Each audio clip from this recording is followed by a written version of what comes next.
നെന്മാറ കിംസ് അവിറ്റിസ് ആശുപത്രിയിൽ കുട്ടികളിലെ ക്യാൻസർ അനുബന്ധ രോഗങ്ങൾക്കായി പ്രത്യേക വിഭാഗം പ്രവർത്തനം ആരംഭിച്ചു. പീഡിയാട്രിക് ഹെമറ്റോങ്കോളജി വിഭാഗവും പീഡിയാട്രിക് സൂപ്പർ സ്പെഷ്യാലിറ്റി സേവനങ്ങളുമാണ് ഇവിടെ ആരംഭിച്ചിട്ടുള്ളത്.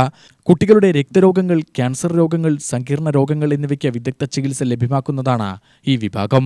കുട്ടികളുടെ ക്യാൻസർ ചികിത്സയ്ക്കായി പരിചയസമ്പത്തുള്ള പീഡിയാട്രിക് ഹെമറ്റോളജി ബോൺമാരോ ട്രാൻസ്പ്ലാന്റ് വിദഗ്ധൻ ഡോക്ടർ രവി ജോഷിയുടെ നേതൃത്വത്തിലാണ് വിഭാഗം പ്രവർത്തനം ആരംഭിച്ചത്.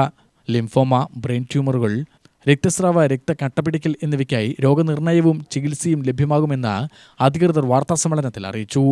ആധുനിക പീഡിയാട്രിക് ഓങ്കോളജി കേന്ദ്രങ്ങളിലേതുപോലെയുള്ള സമഗ്ര നിർണയ ചികിത്സാ സംവിധാനമാണ് ഇവിടെ ഒരുക്കിയിട്ടുള്ളതെന്ന് കിംസ് കേരള ക്ലസ്റ്റർ ഡയറക്ടർ ഫർഹാൻ യാസീൻ പറഞ്ഞു.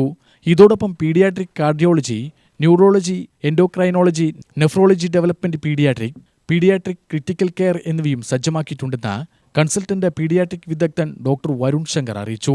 എപ്പോഴും ഡെലിവറി എൻ്റെ ഒരു പേഴ്സണൽ ഒപ്പീനിയനിൽ it should happen in a hospital which is well equipped with every emergency. നമുക്കൊരു ട്രാൻസ്ഫർ ഔട്ട് നടക്കാത്തൊരു സെന്ററിലായിരിക്കണം ഡെലിവറി. എസ്പെഷ്യലി നിയോനേറ്റൽ മെഡിസിൻ അതിനെ ചുറ്റിപ്പറ്റിയുള്ളൊരു സംഭവമാണ്. പ്രീ ടേംസ്, പ്രിമച്വർ ബേബി, വലിയ മെച്യൂർ ആയിട്ടുള്ള ടേം ബേബീസിന് തന്നെ അവരുടെ എന്താ പറയുക, കുറച്ച് ഒരു 1 or 2 hours വൈകും തോറും അവർക്ക് ഇഷ്യൂ വരാമെങ്കിൽ ഒരു പ്രീ ടേം ബേബി ലങ്സോ സ്കിന്നോ ഒന്നും പ്രോപ്പർലി മെച്യൂർ അല്ലാത്തൊരു ബേബിക്ക് എന്തൊക്കെ ഇഷ്യൂസ് ഉണ്ടാവാം. അതുപോലെ നിയോനേറ്റൽ ട്രാൻസ്പോർട്ട്, ഒരു ബേബി ഒരു ഹോസ്പിറ്റലിൽ നിന്ന് വേറൊരു ഹോസ്പിറ്റലിലേക്ക് ട്രാൻസ്ഫർ ചെയ്യുന്ന ടൈമും പ്രഷ്യസാ. ആ കൊണ്ടുപോകുമ്പോൾ നടക്കാൻ പോസിബിൾ ആയിട്ടുള്ള എമർജൻസീസും കൂടുതലാണ്. അപ്പോൾ better is always in a hospital which is having enough facility, especially ICU. കാരണം ഒരു ബേബി ജനിച്ച് കഴിഞ്ഞിട്ടേ ഞങ്ങൾക്ക് അറിയുള്ളൂ ഓക്കെ ആൾക്ക് ഇന്നൊരു സിറ്റുവേഷൻ ആവശ്യമുണ്ട്. അത് റെയർ ആണെങ്കിലും ആ 1 or 2 ബേബീസിന്റെ first 2 hours decides their entire life, പാരൻസിന്റെ എൻറ്റയർ ഫ്യൂച്ചർ. ഓൾസോ ഒരു ഹെൽത്തി ബേബിയെ കിട്ടുമ്പോൾ നമുക്ക് എക്സ്പെൻസസ് കുറവായിരിക്കും. പക്ഷേ അൺഹെൽത്തി ബേബിയെ കിട്ടിയാൽ expenses will be 10 or 20 times more and unfortunately parents will be left with no option.